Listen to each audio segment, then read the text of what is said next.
we'll study about the effective majority. So effective majority is more than 50% of the then strength or the effective strength of the house. So the effective strength or the then strength is the total strength of the house minus the vacancies. So for example, let's say Rajya Sabha has 245 as the total strength, from which 1 died, 3 resigned, and 2 disqualified. So all these seats are vacant now, and these are considered as the vacancies. So now the effective majority would be the then strength is 245 minus 6, that is 239. So now we can calculate the effective majority as 239 by 2 plus 1. So where do we require this effective majority? Effective majority is required in the Rajya Sabha, where the passage of resolution for the removal of the Vice President of India is taking place. Second, for the passage of the resolution in the legislatures for the removal of the presiding officers, like the Lok Sabha and State Legislative Assembly have the speakers and the deputy speakers. Likewise, the Rajya Sabha and the State Legislative Councils have chairmen and deputy chairmen as their presiding officers. Okay, and also remember the chairman of Rajya Sabha is the Vice President. Hence, we require the effective majority to remove the presiding officers. Now we will talk about the special majority. What is special majority? It could be of 3 types. Number 1, not less than 2/3 of the members present and voting. That means Rajya Sabha has 245 members and present and voting would be 230. Then the majority will be 2/3 into 230. That is 153, which is approximately 154. So this is the special majority required. Then second, it has 2 conditions to fulfill. First one, it has to have the majority of total membership of the house, that is the absolute majority, that is 272. And it has to have also the not less than 2/3 of the present members and voting. For example, if the Lok Sabha is having 543 seats and present and voting are 450, then 2 by 3 would be 450, that is equals to 300. But 300 along with the absolute majority, that is 272.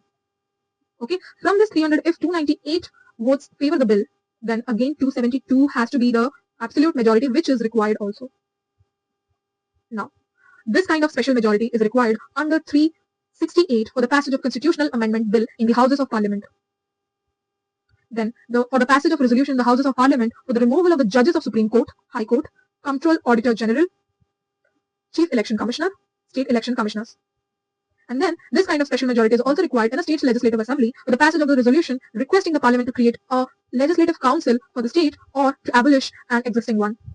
How do we create a legislative council in a state? So the MP will initiate in the legislative assembly by passing a resolution in a special majority. And this will go to the parliament and there they will decide if to add or abolish a legislative council for the state. Then under 61 article, the impeachment of president is also done with a special majority. So in the Lok Sabha, it has to have the special majority as well as in the Rajya Sabha, and which is the toughest majority to impeach the president. Well, the word impeach is also used in the term of the removal of the judges by some of the newspapers. But in our Constitution of India, we term impeachment with respect to the President of India only, because the removal of judge is a executive order. So impeachment is nothing but a special legislative process. So the resolution has to be passed in the Houses of Parliament, then President will sign the removal of judge. Whereas if the impeachment of President of India has taken place after the special majority, then the President of India stands impeached.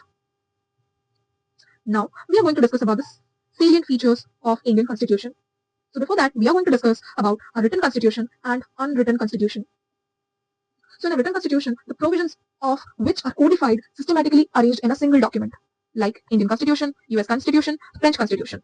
But when we talk about unwritten constitution, it does not mean that the provisions have been written down, but are not codified systematically arranged in a single document. Like for example, UK Constitution, New Zealand Constitution. A written constitution is enacted, whereas unwritten constitution is an evolved form. For example, the British Constitution has been evolved since 1215 AD. That is the time of Magna Carta. Now, in written constitution, the constitution is the supreme, whereas unwritten constitution has the parliamentary supremacy. So all the 3 organs of the government owe their origin and derive their authority from the written constitution. Whereas in parliamentary supremacy, which exists in UK, refers to the supreme law making power of the British Parliament. That is, it can make laws in any subject and can change any existing law. So the laws made by the Parliament cannot be challenged before any authority and cannot be declared as void. According to some of the scholars, they have analyzed the British Parliament as this so powerful that it can make laws in any subject except changing a man into a woman and a woman into a man. Okay, so talking about Magna Carta. What is a Magna Carta? During the monarchical system in UK, the king was pressurized to give a declaration, and that declaration is known as the Magna Carta, where the king has promised in a written form to the people of the state to have the freedom of speech, to have the equality before law, etc., etc., in 1215 AD. Okay? So likewise, we have completed today's session, and I hope this lecture helps you in your preparation journey. Remember the mantra of UPSC Starter: revise, retain, and excel. Stay consistent, stay motivated, and I will see you in the next lecture. Thank you.